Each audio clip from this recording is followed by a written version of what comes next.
If those children call him Appa again, I will bury this city under its own foundations, Han Jiwoo said, so quietly that the river had to lean in to hear him. Amara did not move. She stood with one hand on the shoulder of the smallest boy, her gold wedding band cold against his little sweater, while three identical faces peered out from behind Park Sun-jae, the only man in South Korea reckless enough to stand between the ghost of Seoul and what he wanted. Jiwoo's jaw tightened once. Then Amara said, "You should have thought about that before you chose her." The wind off the Han River cut like glass. None of that was the worst part. The worst part was the truth in her voice. But that was not how the story began. It began on Thursday, September 18th, with rain tapping against the windows of Mire Women's Hospital and the smell of antiseptic sitting sharp in the back of Amara Adeyemi's throat. It was 11:43 p.m.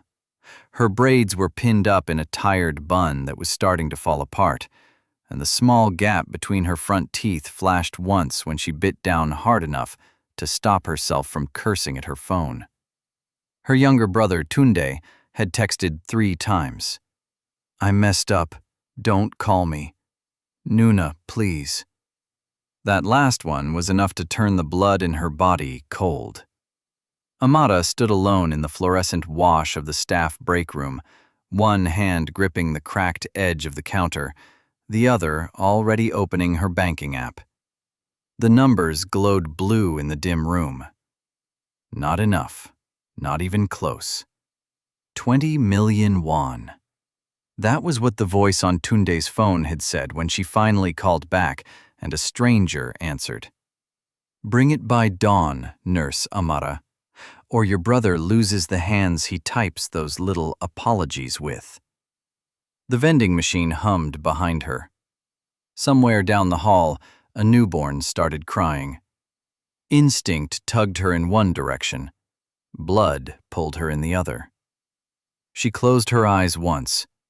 Then she opened them, took the small bottle of shea butter from her bag, rubbed some over her dry knuckles the way her grandmother taught her, like armor, like prayer, and went back to finish her shift because panic had never once paid a bill. At 12:16 a.m., she finally clocked out. The rain outside had turned the loading dock slick and silver. Cold air rushed under her scrub jacket as she stepped into the service corridor that connected the hospital to the underground parking level. That was when she heard it. Not shouting, not a fight. A body hitting concrete. Amara stopped. Then she moved toward the sound before common sense could catch up.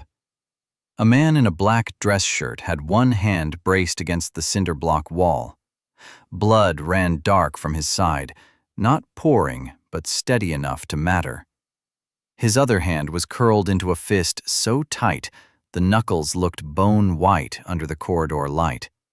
He was tall, broad-shouldered, composed in a way injured men usually were not. And he was alone, which made no sense at all. "You're bleeding on a hospital floor," Amara said, dropping her bag and stepping closer. "That's embarrassing for everybody involved." His head turned. His face was all hard lines and stillness. Wet black hair pushed back from his forehead. Eyes so dark they did not look startled, only irritated that pain had interrupted whatever he had planned next. "Go home," he said. She snorted once. "No." The fluorescent light buzzed overhead. Rainwater dripped from the hem of his coat onto the concrete. Up close, she could see the cut was deep but clean.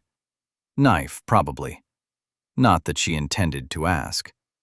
"You need stitches." "I said go home." "And I heard you. Congratulations. You can speak."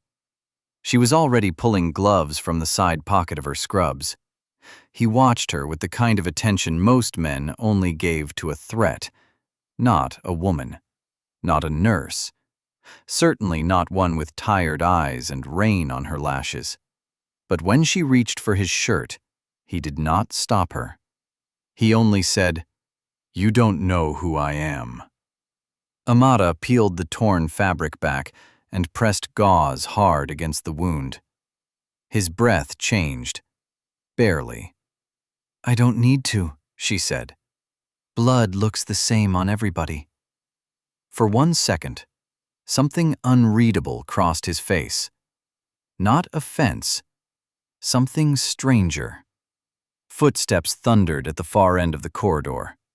Men, fast, armed if the rhythm meant anything, and to Amada, it did. Tunde had fallen in with enough bad ideas over the years for her to learn the sound of danger arriving in expensive shoes. The injured man's gaze shifted past her. She did not turn around. "Stay still," she said. "You're giving me orders." "You're the one leaking." She said it the way she said everything when exhaustion had burned all polish away. Not rude, not kind, just honest. The kind of honesty that most people buried because it cost too much. He looked at her for a long moment. "You always talk to strangers like that?" he asked. She taped the gauze down with efficient fingers and stepped back. "Only the ones who need to hear it," she said. The men reached them then, 3 in black suits, one with a gun half drawn before he saw the man against the wall and immediately lowered it. "Sir." The injured man did not take his eyes off Amara. She picked up her bag. "Get that looked at properly," she said. "And if you ruin the dressing before you reach a doctor, I hope it hurts." Then she walked away. In 15 years of running his empire, nobody had walked away from Han Ji-woo first. She did not know his name yet. She only knew that when the elevator doors closed, he was still looking at her. And she hated that she noticed. The next morning, Seoul smelled like wet pavement and coffee grounds. Amara had slept for 90 minutes, changed out of scrubs, and spent the rest of the dawn trying to find 20 million won that did not exist. Dami, her best friend, offered what little she had. It was not enough. The bank said no. The landlord said rent was due. Tunde's phone went straight to voicemail. By noon, Amara was standing in the polished lobby of the Hanul Grand Hotel because one of the private patients from her hospital had requested an emergency neonatal consult upstairs. And private patients with money liked to pretend nurses did not have schedules. The lobby gleamed gold and marble. Fresh lilies perfumed the air. Men in suits moved with the smooth urgency of staff who had been trained to vanish before problems formed. Amara stepped out of the elevator on the 37th floor and stopped cold. Black cars lined the private entry balcony outside the glass. Security men stood at measured intervals. Every employee in the hall had gone unnaturally still.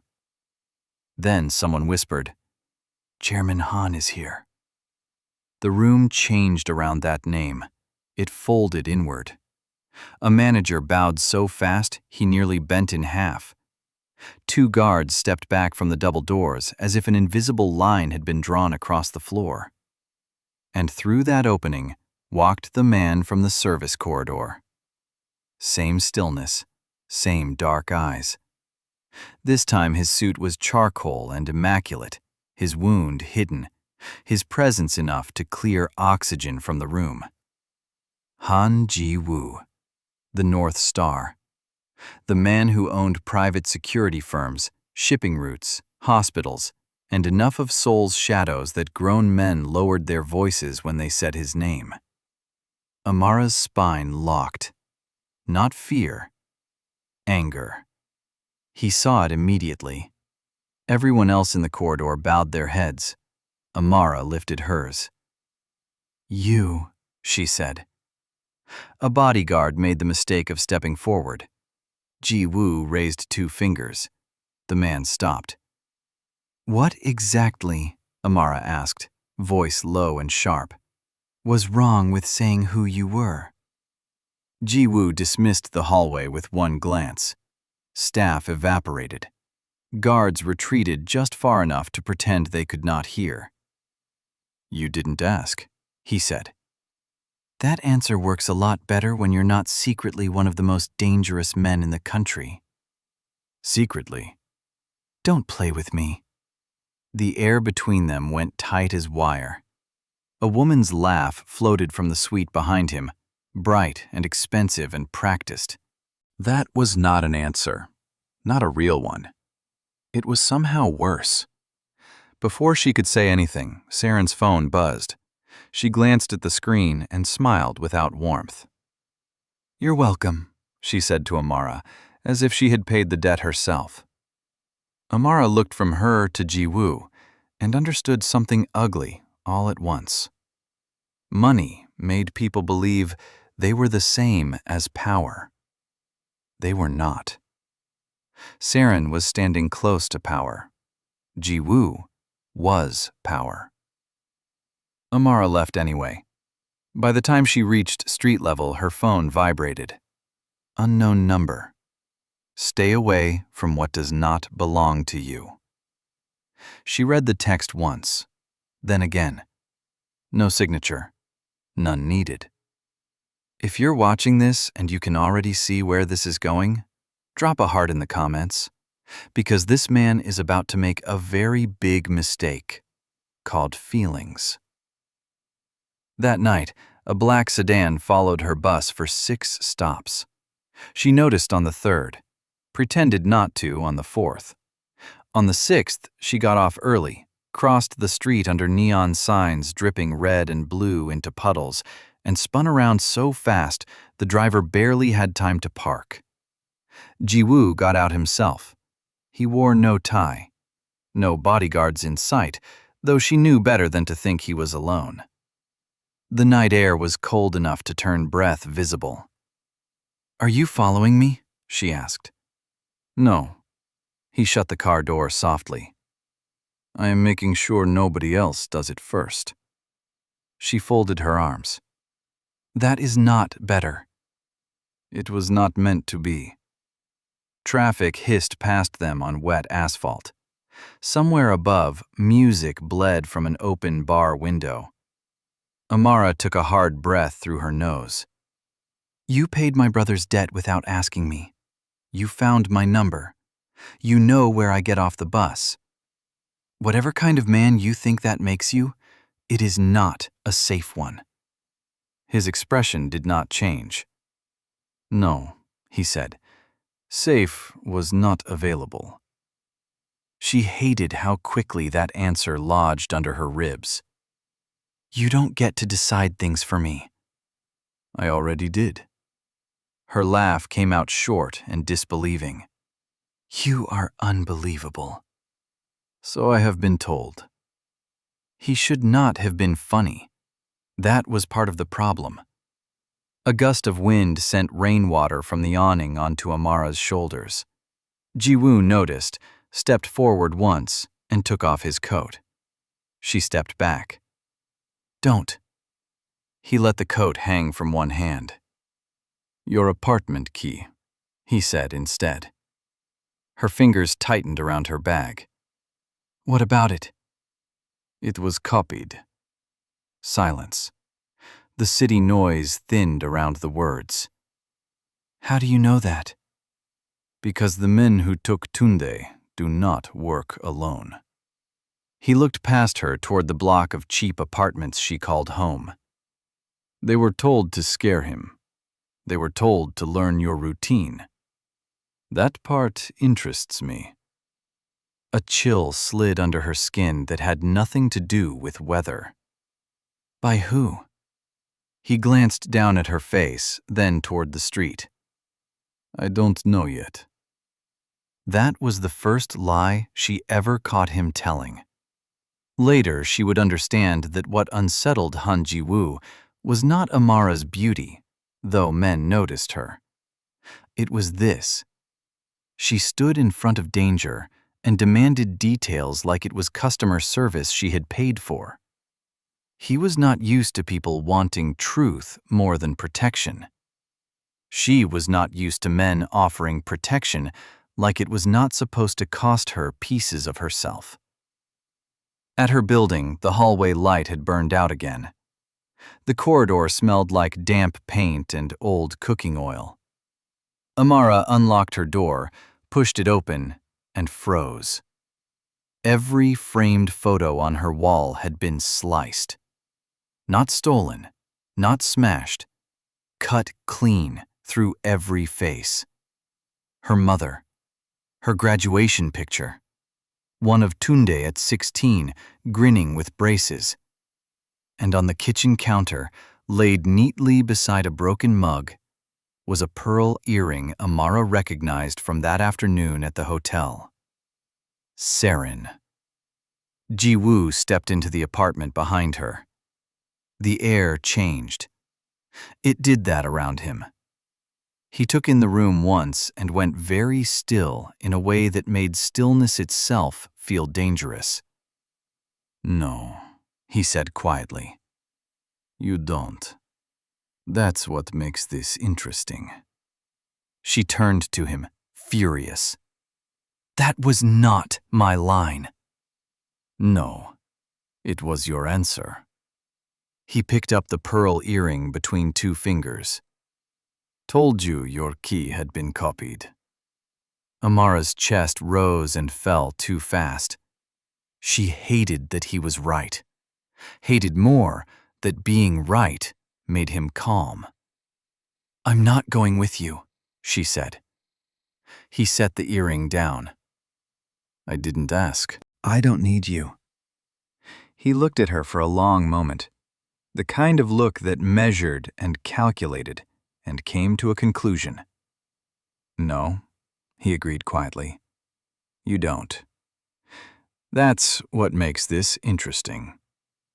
Her throat tightened, not with softness, not yet, with the terrible knowledge that he saw her clearly enough to make defiance feel less like armor and more like honesty.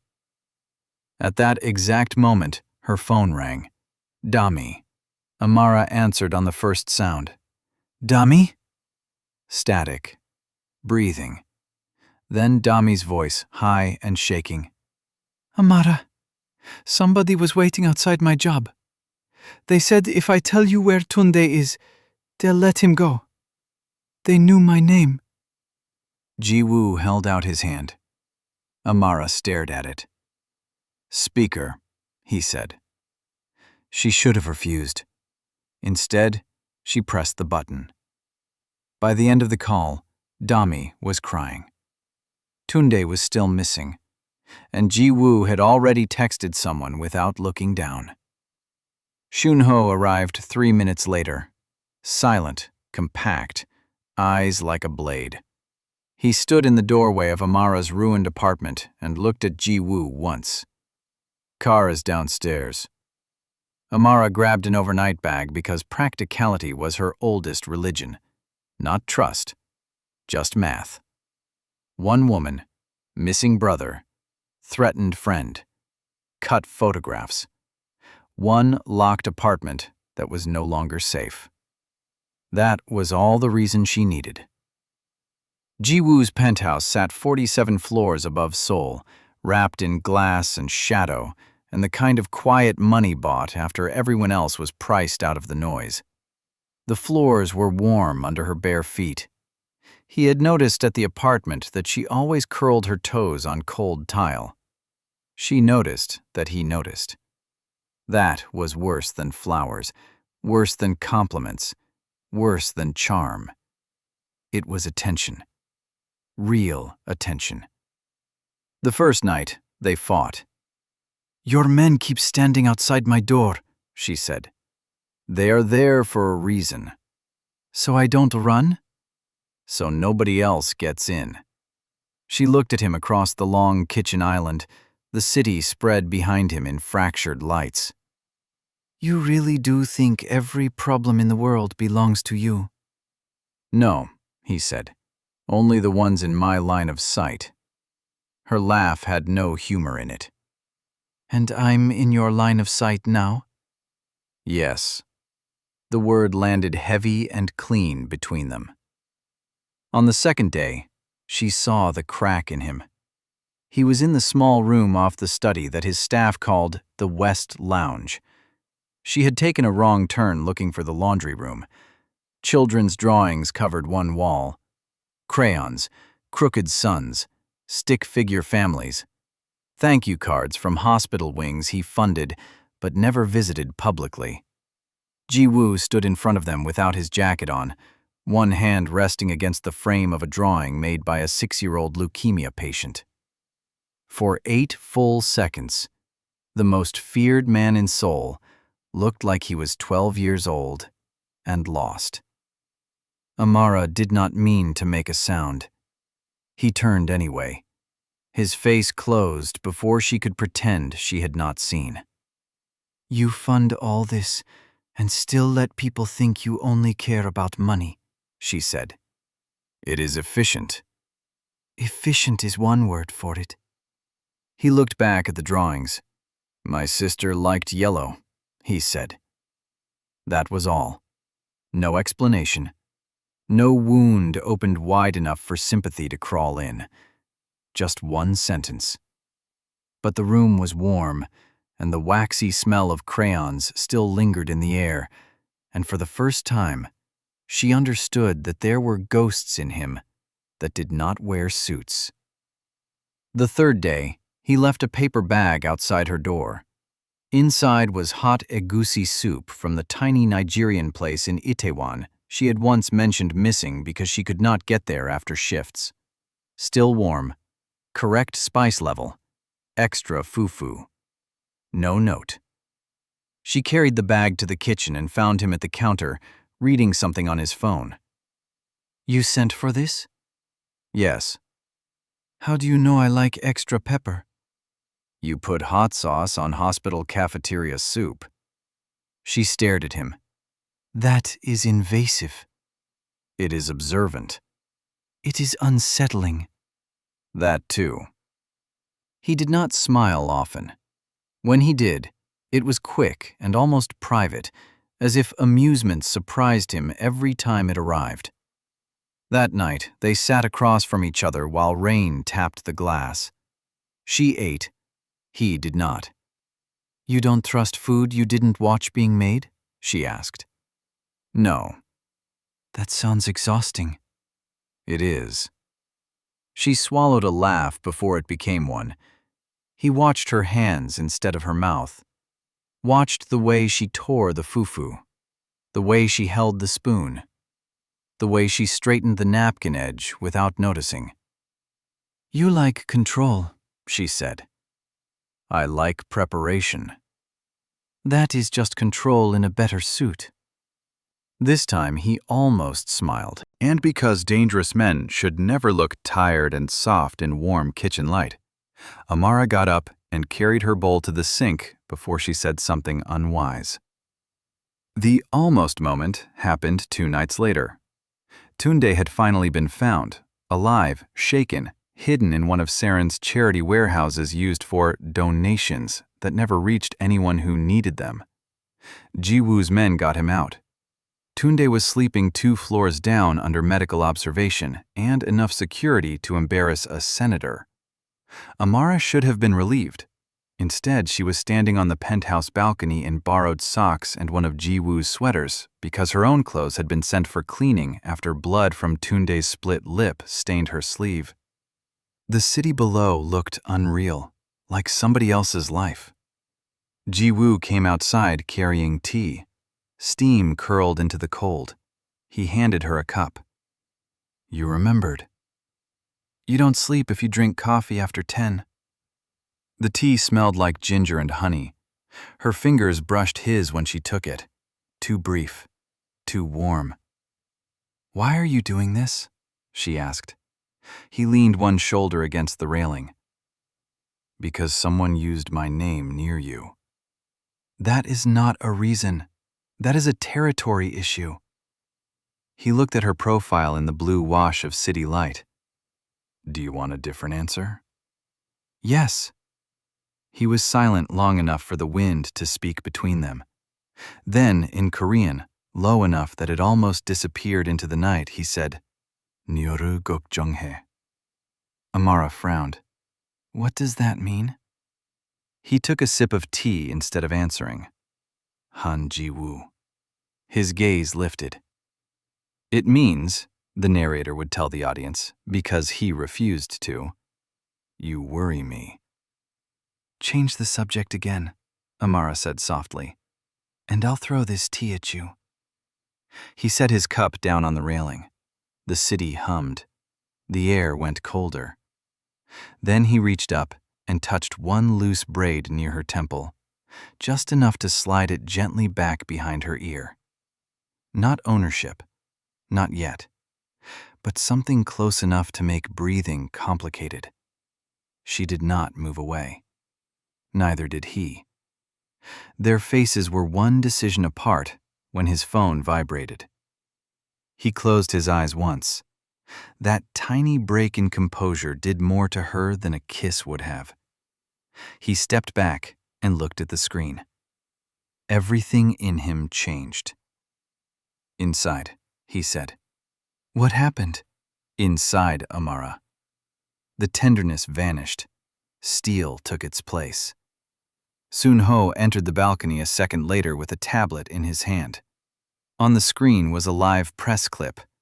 Choi Seren standing outside a courthouse in white, one hand resting on her stomach, cameras flashing as she said with perfect sorrow, Chairman Han has asked for privacy while we prepare for our child. Amara's world went soundless. She looked at the screen, then at Ji-woo. His face gave her nothing. Nothing. Your child? She asked. He did not answer fast enough. That was answer enough. Okay. If you are still here, and I know you are, drop a Ji-woo in the comments right now. Because this man just said "Nyoru 걱정해," and I need you to understand what that means. Subscribe if you haven't. Ring the bell. Do not let this story find you without a notification. The next 48 hours broke everything. Seren moved first, and publicly. She leaked photographs of herself leaving Ji-woo's hotel wing. She told reporters she had been quietly protecting his reputation while he dealt with a temporary legal arrangement with a foreign nurse nobody knew. Temporary legal arrangement. That was how Amara learned that the private civil marriage Ji-woo had rushed through 2 months earlier, the one he said would make it harder for enemies to use her visa status and her brother against her, was now being treated like an inconvenience, a placeholder, a paper mistake. She stood at the edge of a charity gala in a black dress Dami had chosen for her, the ballroom glittering with chandeliers and lies, while Seren entered on Ji-woo's arm to a storm of camera flashes. Amara had not known he was bringing Seren. That part mattered. He saw her across the room. His face changed. Too late. She moved toward him anyway because humiliation had never once made her quieter. What is this? She asked. Music drifted overhead. Crystal glasses clinked. The entire room leaned toward them without appearing to. Ji-woo kept his voice low. Not here. That sounds convenient. Seren smiled softly at nothing. Amara, please don't make a scene. Amara looked at her, then back at her husband. That title hurt now. Husband. There were cameras 10 feet away. Prosecutor Choi near the stage. Board members, politicians, men who would destroy Ji-woo if he bled weakness in public. And Ji-woo, with all his power, made the choice powerful men often made when they believed they could clean up pain later. He said, "Tonight, Seren stays beside me." Amara stared at him. The room blurred at the edges. Say that again. His jaw worked once. "For now," he said, "I need you to leave." Not her. Not his wife. Her need leave. He had chosen a mistress in public and expected his wife to survive the math of it in private.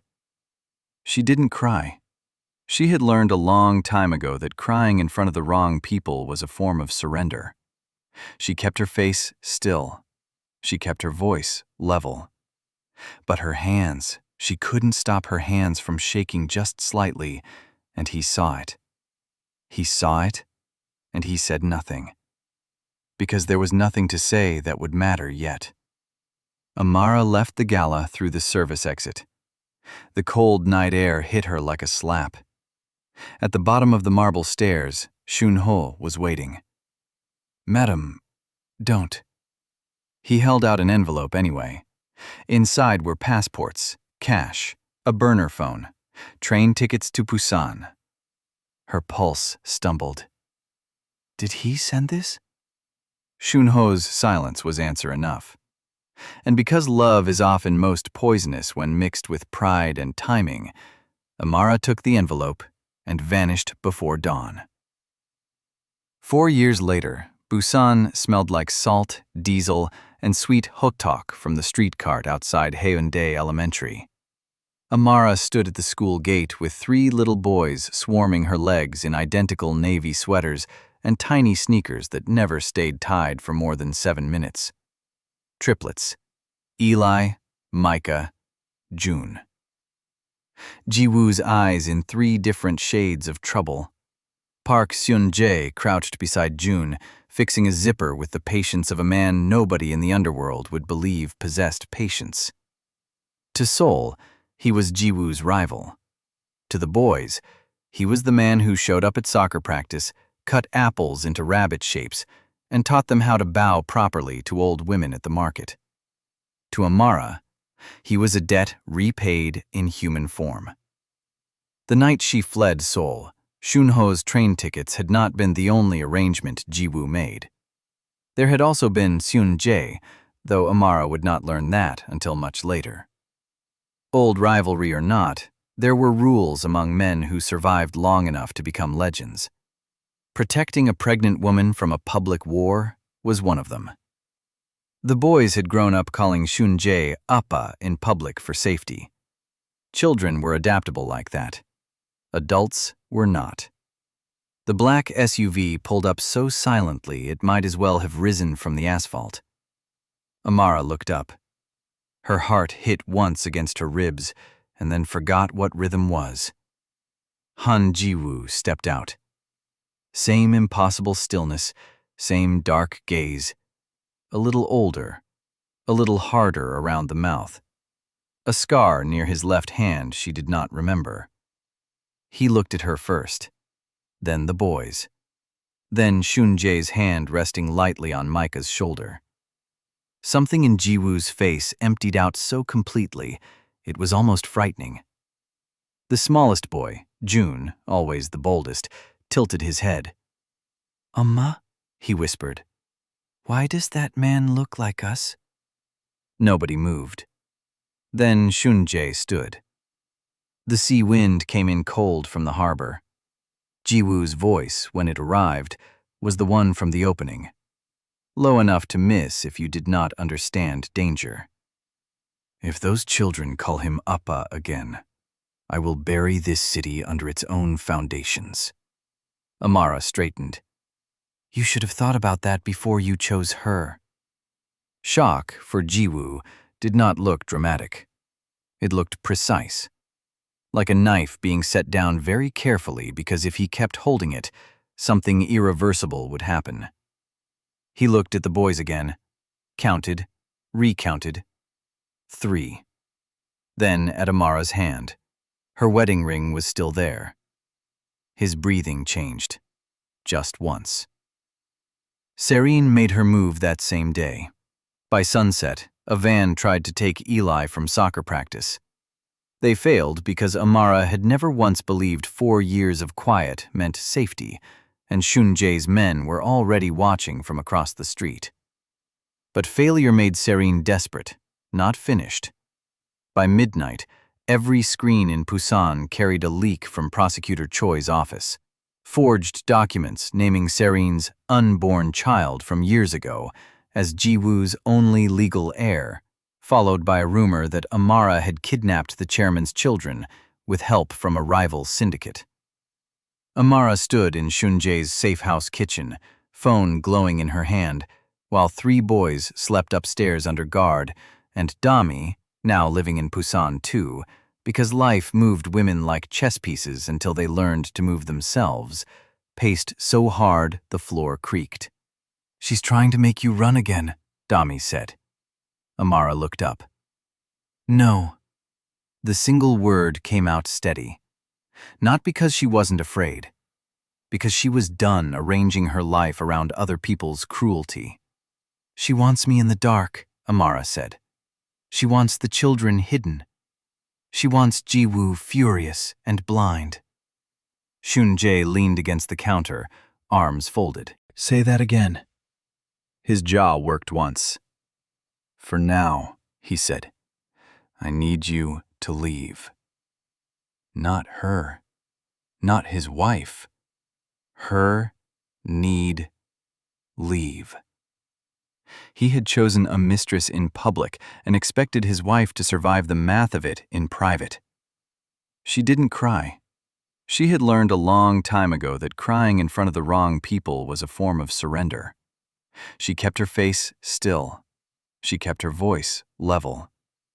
But her hands, she couldn't stop her hands from shaking just slightly, and he saw it. He saw it, and he said nothing. Because there was nothing to say that would matter yet. Amara left the gala through the service exit. The cold night air hit her like a slap. At the bottom of the marble stairs, Shunho was waiting. "Madam, don't." He held out an envelope anyway. Inside were passports, cash, a burner phone, train tickets to Busan. Her pulse stumbled. Did he send this? Shunho's silence was answer enough. And because love is often most poisonous when mixed with pride and timing, Amara took the envelope and vanished before dawn. 4 years later, Busan smelled like salt, diesel, and sweet hotteok from the street cart outside Haeundae Elementary. Amara stood at the school gate with 3 little boys swarming her legs in identical navy sweaters and tiny sneakers that never stayed tied for more than 7 minutes. Triplets: Eli, Micah, June. Jiwoo's eyes in 3 different shades of trouble. Park Seun-jae crouched beside June, fixing a zipper with the patience of a man nobody in the underworld would believe possessed patience. To Seoul, he was Jiwoo's rival. To the boys, he was the man who showed up at soccer practice, cut apples into rabbit shapes, and taught them how to bow properly to old women at the market. To Amara, he was a debt repaid in human form. The night she fled Seoul, Shunho's train tickets had not been the only arrangement Jiwoo made. There had also been Seun-jae, though Amara would not learn that until much later. Old rivalry or not, there were rules among men who survived long enough to become legends. Protecting a pregnant woman from a public war was one of them. The boys had grown up calling Shun-jae Appa in public for safety. Children were adaptable like that. Adults were not. The black SUV pulled up so silently it might as well have risen from the asphalt. Amara looked up. Her heart hit once against her ribs and then forgot what rhythm was. Han Jiwoo stepped out. Same impossible stillness, same dark gaze. A little older, a little harder around the mouth. A scar near his left hand she did not remember. He looked at her first, then the boys, then Shun-jae's hand resting lightly on Micah's shoulder. Something in Jiwoo's face emptied out so completely, it was almost frightening. The smallest boy, June, always the boldest, tilted his head. Amma, he whispered. Why does that man look like us? Nobody moved. Then Shunjae stood. The sea wind came in cold from the harbor. Jiwoo's voice, when it arrived, was the one from the opening, low enough to miss if you did not understand danger. If those children call him Appa again, I will bury this city under its own foundations. Amara straightened. You should have thought about that before you chose her. Shock, for Jiwoo, did not look dramatic. It looked precise, like a knife being set down very carefully because if he kept holding it, something irreversible would happen. He looked at the boys again, counted, recounted. 3. Then at Amara's hand. Her wedding ring was still there. His breathing changed, just once. Serene made her move that same day. By sunset, a van tried to take Eli from soccer practice. They failed because Amara had never once believed 4 years of quiet meant safety, and Shunjae's men were already watching from across the street. But failure made Serene desperate, not finished. By midnight, every screen in Busan carried a leak from Prosecutor Choi's office. Forged documents naming Serene's unborn child from years ago as Jiwoo's only legal heir, followed by a rumor that Amara had kidnapped the chairman's children with help from a rival syndicate. Amara stood in Shunjae's safe house kitchen, phone glowing in her hand, while 3 boys slept upstairs under guard, and Dami, now living in Busan too, because life moved women like chess pieces until they learned to move themselves, paced so hard the floor creaked. She's trying to make you run again, Dami said. Amara looked up. No. The single word came out steady. Not because she wasn't afraid, because she was done arranging her life around other people's cruelty. She wants me in the dark, Amara said. She wants the children hidden. She wants Jiwoo furious and blind. Shunjae leaned against the counter, arms folded. Jiwoo stayed near the door. Distance. Respect. Damage. He looked bigger in silence than he did in violence. Were you going to tell me? She asked. Yes. When? When I could do it without asking you to trust me on credit. She laughed once, tired and sharp. That would have been new. He accepted the blow. He was good at taking bullets, worse at taking truths.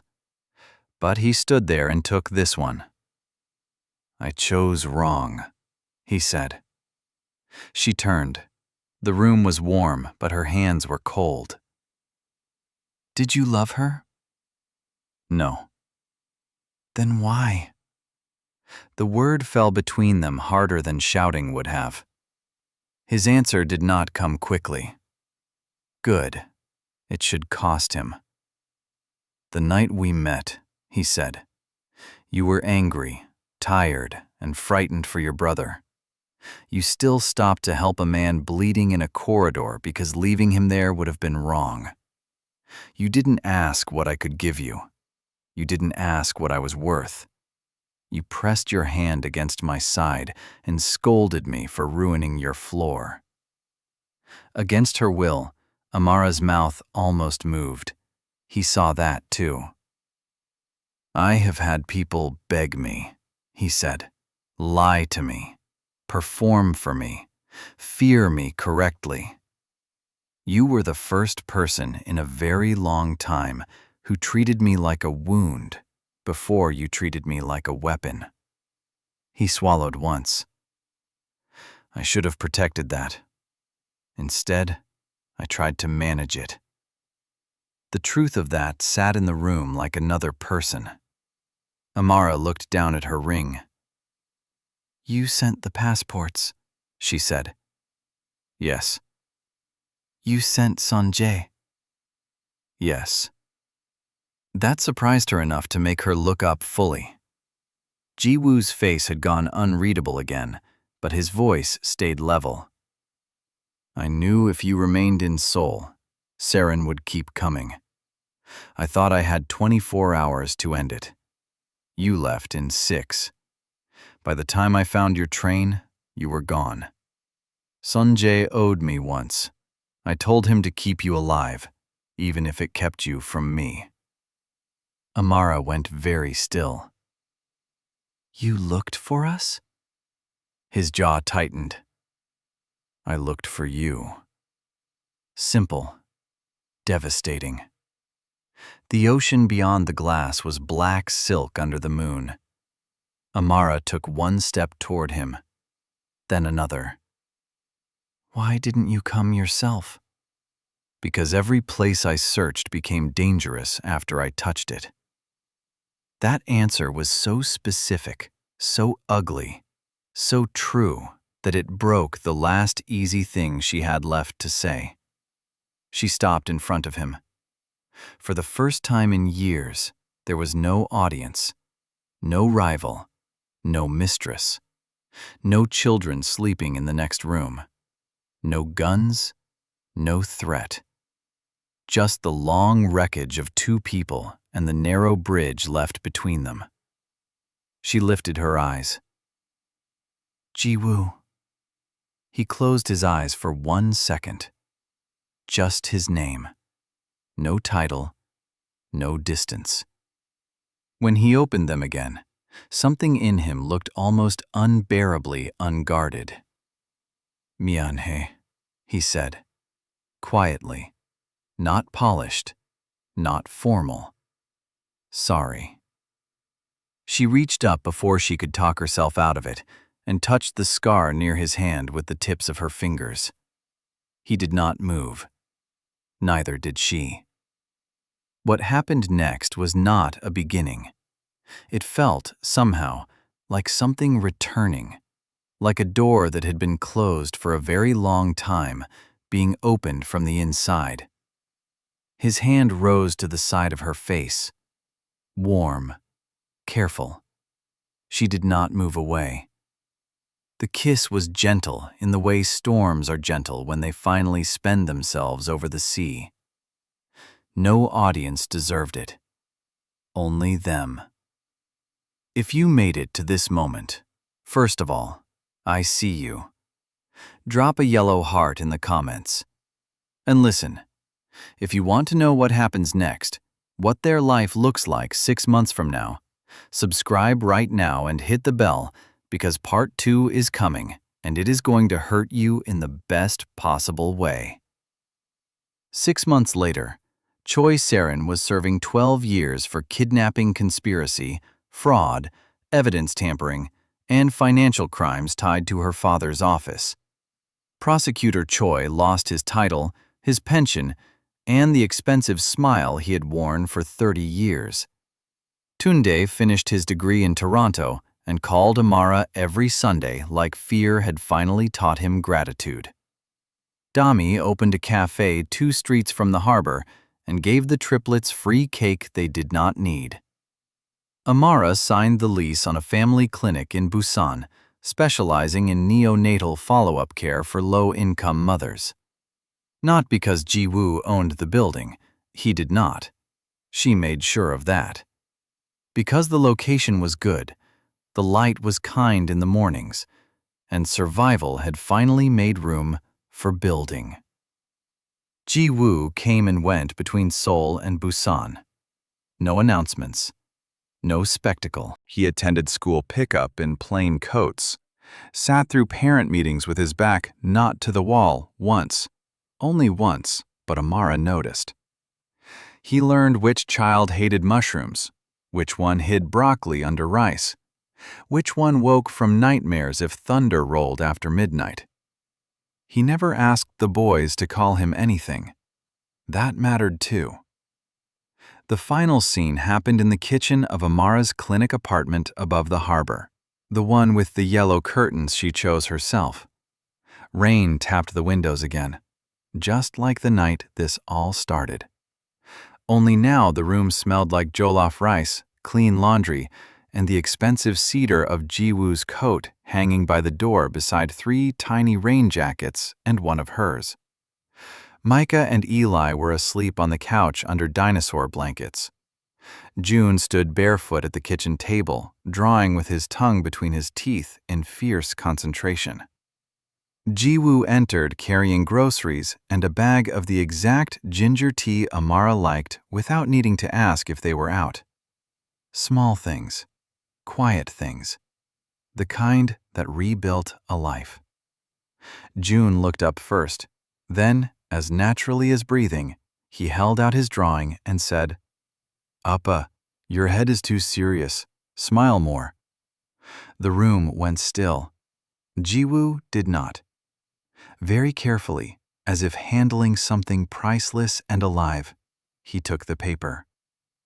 On it was a crooked family in front of blue water. 5 figures, and then, after a scribbled correction, 6. Amara watched his throat work once. He crouched to June's level.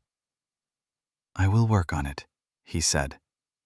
June nodded, satisfied, and ran off toward the couch. Jiwoo stayed there for a second longer, one hand still holding the drawing. When he looked up at Amara, the old, cold precision was gone. Not erased, chosen against. She crossed the warm kitchen floor toward him. Rain whispered against the glass. The light above the stove painted gold across his cheekbones and the scar on his hand. "You're smiling already," she said. He glanced down at the paper, then back at her. "Am I?" "A little." His gaze softened the way only she ever got to see. "Stay," he said. Not a command this time, not fear, just a truth laid gently between them. Amara looked around the kitchen, at the sleeping boys, at the groceries, at the tea, at the man who had once believed power could fix what cruelty broke, and had finally learned otherwise. Then she touched the front of his shirt, right over his heart.